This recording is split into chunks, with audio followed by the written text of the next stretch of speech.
AutoCAD 2025 for Macintosh is live now.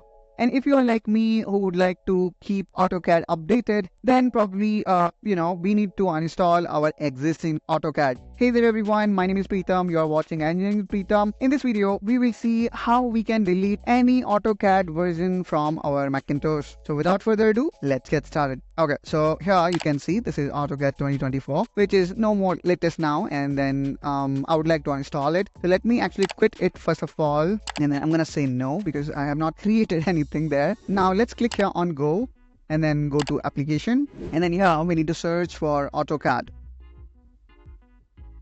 So let's look for AutoCAD, and then here in search, let's click here on Apps or Application, and there we go. Here we can see the AutoCAD setup is there. All we need to do is we need to click here on Remove AutoCAD 2024, and then let's click here on Continue. Then if let's say you would like to reinstall it or you are upgrading, in that case you can keep this setting checked. If you would like to keep previous setting as it is, then let's click again on Continue. Now here you need to enter your Macintosh password.